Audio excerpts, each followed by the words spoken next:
Cinema ইন্ডাস্ট্রিতে শাকিব খান রাজত্ব করছেন ২৫ বছর যাবৎ। এর মাঝে অনেক নায়ক এসেছিলেন শাকিবের জায়গা দখল করতে। অনেকেই আবার চেয়েছিলেন শাকিব খানকে সিনেমা ইন্ডাস্ট্রি থেকেই বের করে দিতে। গত কয়েক বছরে শাকিব খানকে নিয়ে কম জলঘোলা হয়নি। শাকিব খানের কেরিয়ার নষ্ট করার জন্য কম হয়নি ষড়যন্ত্র। বিশেষ করে শাকিব খানের পারিশ্রমিক নিয়ে অনেকের ছিল অনেক রকমের অভিযোগ। শাকিব খান কেন এত বেশি পারিশ্রমিক নেন সেটা নিয়েই যেন মাথা ব্যথা ছিল অনেক মানহীন প্রযোজক পরিচালকদের। লাস্ট কয়েক বছর সিনেমা প্রতি ৬০ থেকে ৮০ লাখ টাকা পারিশ্রমিক নিলেও শাকিব খানের পারিশ্রমিক এখন তার চেয়েও অনেক বেশি।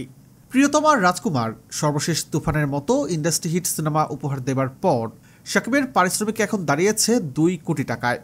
শাকিব খানের প্রতিষ্ঠান এসকে ফিল্মস থেকে জানা যায় শাকিব তার পরবর্তী সিনেমার জন্য পারিশ্রমিক নেবেন ২ কোটি টাকা, যা বাংলাদেশের সিনেমার সর্বোচ্চ পারিশ্রমিক। এর আগেও শাকিব সিনেমা প্রতি ৬০ থেকে ৮০ লাখ টাকা যে পারিশ্রমিক নিতেন সেটাও ছিল ইন্ডাস্ট্রির সর্বোচ্চ পারিশ্রমিক। এর আগে ঢাকাই সিনেমার কোনো তারকা সিনেমার প্রতি ১০ লাখের বেশি পারিশ্রমিক পাননি। এ যেন একের পর এক রেকর্ড ব্রেক করে যাচ্ছেন শাকিব খান। বারবার নিজেই রেকর্ড করছেন, আবার একের পর এক নিজেই নিজের রেকর্ড ভেঙে চলেছেন।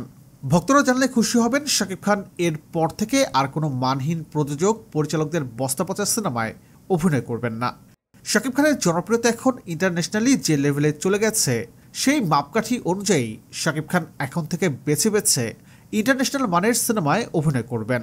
ইন্ডাস্ট্রির একাধিক সূত্র থেকে জানা গেছে শাকিব খানের শিডিউলের অপেক্ষায় আছেন অনেক প্রযোজক এবং পরিচালক, এবং শাকিব খানের পরবর্তী যে কোনো সিনেমার বাজেট হবে মিনিমাম ১০ কোটি টাকা। বাংলা টাইমের পক্ষ থেকে শাকিব খানের জন্য রইল অনেক অনেক শুভকামনা। এভাবেই এগিয়ে যাক শাকিব খান, এভাবেই এগিয়ে যাক বাংলা চলচ্চিত্র। সবাইকে ধন্যবাদ বাংলা টাইমের সঙ্গে থাকার জন্য।